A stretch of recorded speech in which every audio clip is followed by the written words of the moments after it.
Samson went to Gaza, where he saw a prostitute and went to bed with her. When the Gazites heard that Samson was there, they surrounded the palace and waited in ambush for him all that night at the city gate. While they were waiting quietly, they said, "Let us wait until dawn, then we will kill him." But Samson stayed in bed until midnight, when he got up, took hold of the doors of the city gate along with the two gateposts, and pulled them out, bar and all. He put them on his shoulders and took them to the top of the mountain overlooking Hebron. Sometime later, he fell in love with a woman named Delilah, who lived in the Sorek Valley. The Philistine leaders went to her and said, "Persuade him to tell you where his strength comes from, so we can overpower him, tie him up, and make him helpless. Each of us will then give you 1,100 pieces of silver." So Delilah said to Samson, "Please tell me, where does your great strength come from? How could someone tie you up and make you helpless?" Samson told her, "If they tie me up with 7 fresh bowstrings that have not been dried, I will become weak and be like any other man." The Philistine leaders brought her 7 fresh bowstrings that had not been dried, and she tied him up with them. While the men in ambush were waiting in her room, she called out to him, "Samson, the Philistines are here." But he snapped the bowstrings as a strand of yarn snaps when it touches fire. The secret of his strength remained unknown. Then Delilah said to Samson, "You have mocked me and told me lies. Won't you please tell me how you can be tied up?" He told her, "If they tie me up with new ropes that have never been used, I will become weak and be like any other man." Delilah took new ropes, tied him up with them, and shouted, "Samson, the Philistines are here." But while the men in ambush were waiting in her room, he snapped the ropes off his arms like a thread. Then Delilah said to Samson, "You have mocked me all along and told me lies. Tell me how you can be tied up." He told her, "If you weave the 7 braids on my head with the web of a loom." She fastened the braids in a pin and called him, "Samson, the Philistines are here." He awoke from his sleep and pulled out the pin with the loom and the web. "How can you say I love you," she told him, "when your heart is not with me? This is the 3rd time you have mocked me and not told me what makes your strength so great." Because she nagged him day and pleaded with him until she wore out, he told her the whole truth and said to her, "My hair has never been cut, because I am a Nazarite to God from birth. If I shaved, my strength will leave me, and I will become weak and be like the other man." When Delilah realized that he had told her the whole truth, she sent this message to the Philistine leaders, "Come one more time, for he has told me the whole truth." The Philistine leaders came to her and brought the money with them. Then she let him fall asleep on her lap and called a man to shave off the 7 braids on his head. In this way she made him helpless, and his strength left him. Then she cried, "Samson, the Philistines are here." When he woke from his sleep, he said, "I will escape as I did before and shake myself free." But he did not know that the Lord had left him. The Philistines seized him and gouged out his eyes. They brought him down to Gaza and bound him with bronze shackles, and he was forced to grind grain in the prison. But his hair began to grow back after it had been shaved. Now the Philistine leaders gathered together to offer a great sacrifice to their god Dagon. They rejoiced and said, "Our God has handed over our enemy Samson to us."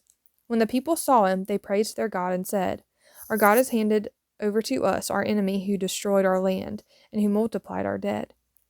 When they were drunk, they said, "Bring Samson here to entertain us." So they brought Samson from prison, and he entertained them. They had him stand between the pillars.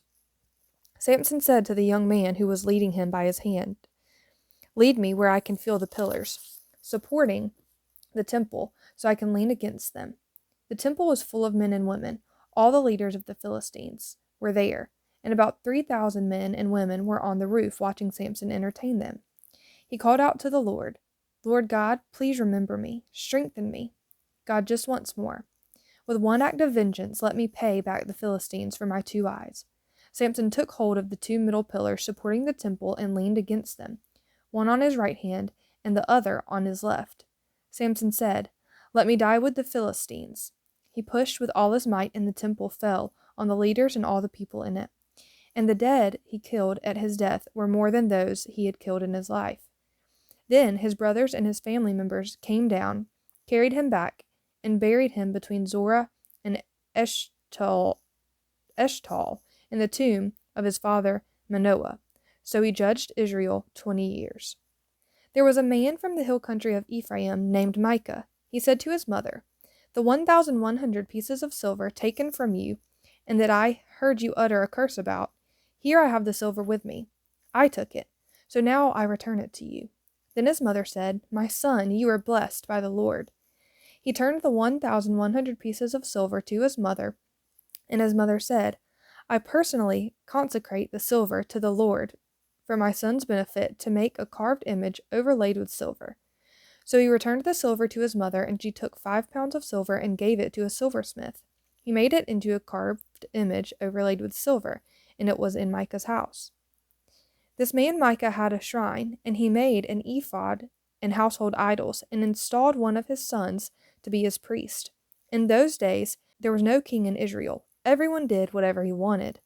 There was a young man, a Levite from Bethlehem in Judah, who resided within the clan of Judah. The man left the town of Bethlehem in Judah to settle wherever he could find a place. On his way he came to Micah's home in the hill country of Ephraim. "Where do you come from?" Micah asked him. He answered him, "I am a Levite from Bethlehem in Judah, and I'm going to settle wherever I can find a place." Micah replied, "Stay with me and be my father and priest, and I will give you 4 ounces of silver a year, along with your clothing and provisions." So the Levite went in and agreed to stay with the man, and the young man became like one of his sons. Micah consecrated the Levite, and the young man became his priest and lived in Micah's house. Then Micah said, "Now I know that the Lord will be good to me, because a Levite has become my priest." In those days there was no king in Israel, and the Danite tribe was looking for territory to occupy. Up to that time no territory had been captured by them among the tribes of Israel. So the Danites set out 5 brave men from all their clans, from Zorah and Eshtal, to scout out the land and explore it. They told him, "Go and explore the land." They came to the hill country of Ephraim, as far as the home of Micah, and spent the night there. While they were near Micah's home, they recognized the speech of the young Levite, so they went over to him and asked, "Who brought you here? What are you doing in this place? What is keeping you here?" He told them that Micah had done He told them what Micah had done for him, and that he had hired him as a priest. Then they said to him, "Please inquire of God, so we will know if we will have a successful journey." The priest told them, "Go in peace. The Lord is watching over the journey you are going on." The 5 men left and came to Laish. They saw that the people who were there were living securely in the same way as the Sidonians, quiet and unsuspecting. There was nothing lacking in the land and no oppressive ruler. They were far from the Sidonians, having no alliance with anyone.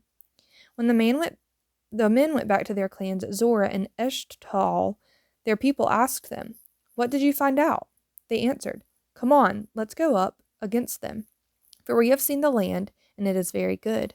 Why wait? Don't hesitate to go and invade and take possession of the land.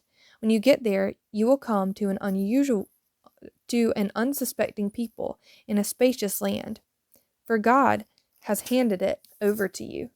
It is a place where nothing on earth is lacking." 600 Danites departed from Zorah and Eshtal, armed with weapons of war. They went up and camped at Kiriath Jearim in Judah. This is why the place is called the Camp of Dan to this day. It is west of Kiriath Jearim. From there they traveled to the hill country of Ephraim and arrived at Micah's house. 5 men who had gone to scout out the land of Laish told their brothers, "Did you know that there are an ephod, household goods, and a carved image overlaid with silver in these houses? Now think about what you should do." So they detoured there and went to the house of the young Levite at the home of Micah and greeted him.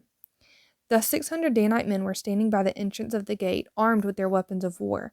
Then the 5 men who had gone to scout out the land went in and took the carved image overlaid with silver, the ephod, and the household idols, while the priest was standing by the entrance of the gate with the 600 men armed with weapons of war.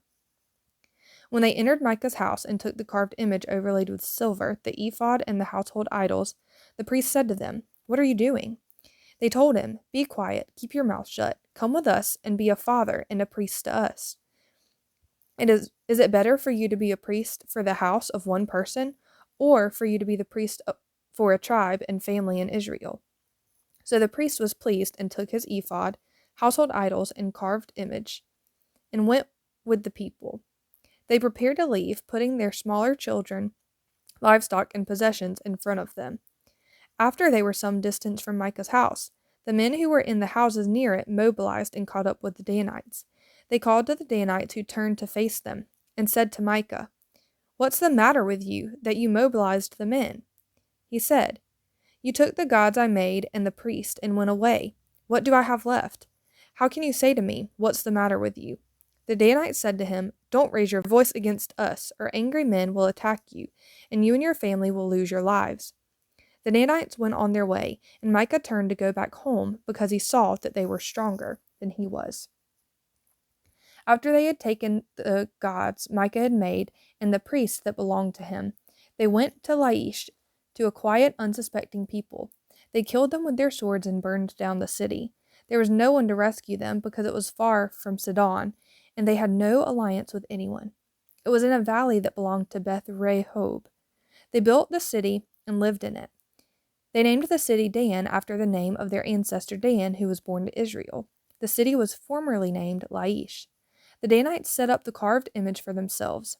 Jonathan, son of Gershom, son of Moses, and his sons were priests for the Danite tribe till the time of the exile from the land. So they set up for themselves Micah's carved image that he had made, and it was there as long as the house of God was in Shiloh.